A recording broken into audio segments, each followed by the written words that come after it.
बहू की विदा। एक दिन मैं सुबह धूप में अखबार पढ़ रहा था। पत्नी चाय देकर वापस मुड़ी तो डोरबेल बज गई। पत्नी ने दरवाज़ा खोला और उसकी बहन यानी हमारी छोटी साली आई थी। दीदी को नमस्ते किया तो मुझ पर नज़र पड़ गई। सीधी भागकर आई और मेरे गले में बाहें डाल दी। जीजा जी, क्या कमाल लिखते हैं आप। मेरी सारी सहेलियां आपकी फ़ैन हैं। दरअसल मेरी एक कहानी को पुरस्कार मिला था। मुझसे ज़्यादा वो खुश थी। पत्नी 2 चाय और ले आई। मैंने उससे कहा, अच्छा अब बैठो, चाय पियो। चाय पीते हुए पूछने लगी, जीजा जी, मैंने जो कहानी पूरी करने को दी थी, पूरी कर दी?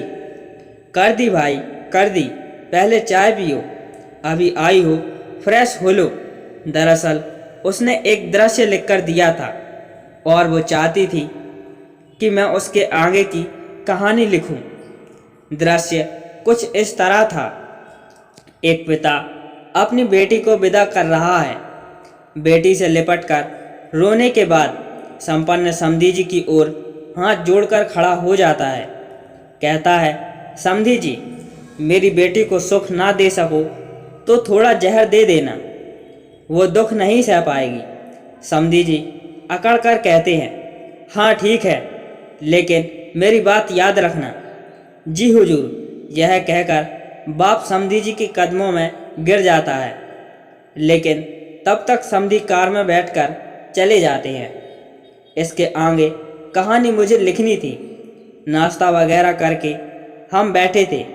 मैंने वो कहानी उसे दी। पत्नी ने कहा, जोर से पढ़ो, मैं भी तो सुनूं। उसने पढ़ना शुरू किया। पहले मैंने सभी पात्रों को नाम दिए। बेटी का पिता दीनानाथ, बेटी का ससुर द्वारका प्रसाद, बेटी लक्ष्मी, दामाद लक्ष्मी का पति रमेश। बेटी का पिता उठ नहीं पाता। इस सदमे में उसे दिल का दौरा पड़ जाता है कि समधी जी की मांग कैसे पूरी करूंगा। उसे अस्पताल पहुंचा दिया जाता है।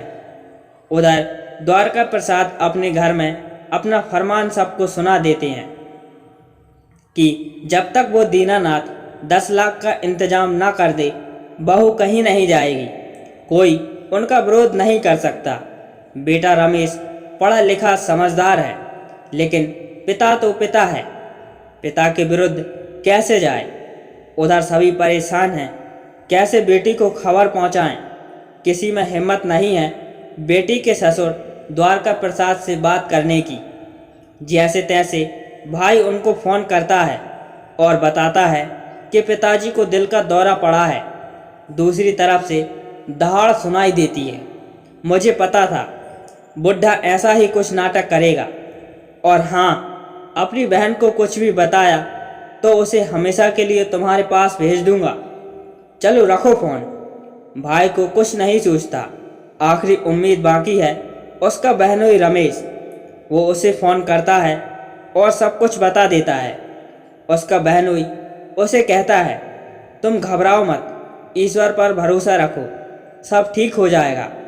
डॉक्टर रमेश पर परिचित है, वह उनके इलाज की पूरी व्यवस्था करता है, लेकिन अपनी पत्नी को कुछ न बताने की सलाह दे देता है। भाई बुझे दिल से संतुष्ट हो जाता है।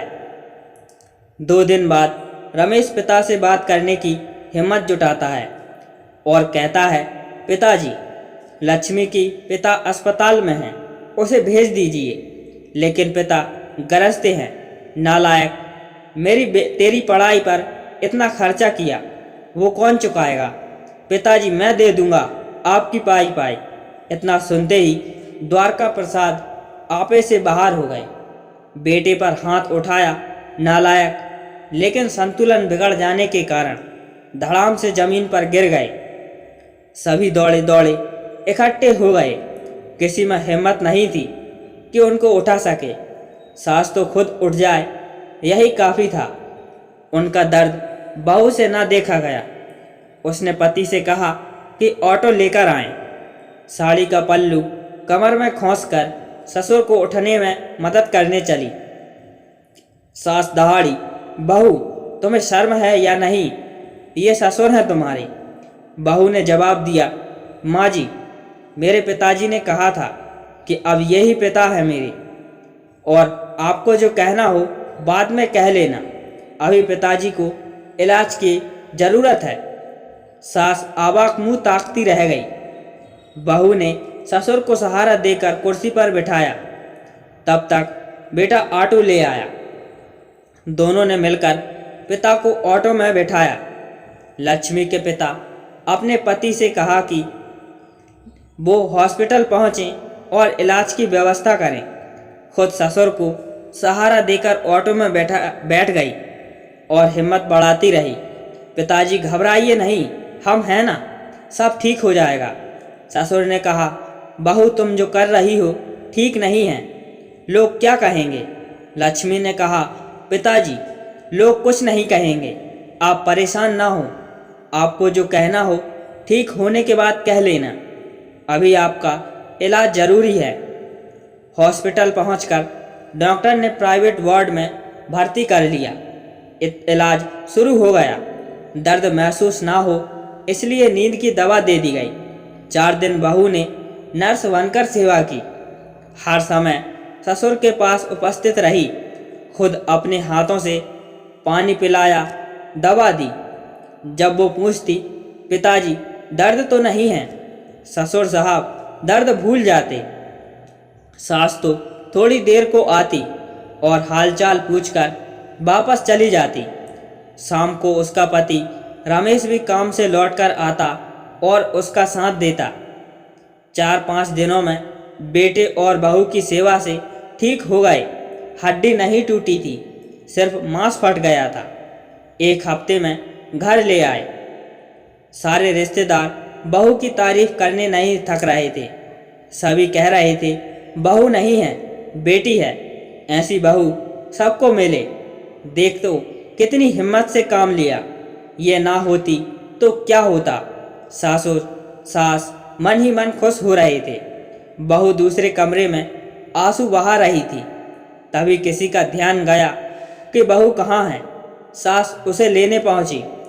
बहू को रोता देख गले से लगाया, पगली अब तो ठीक हो गए हैं। लक्ष्मी सास के कंधे से लगकर और जोर से रोने लगी।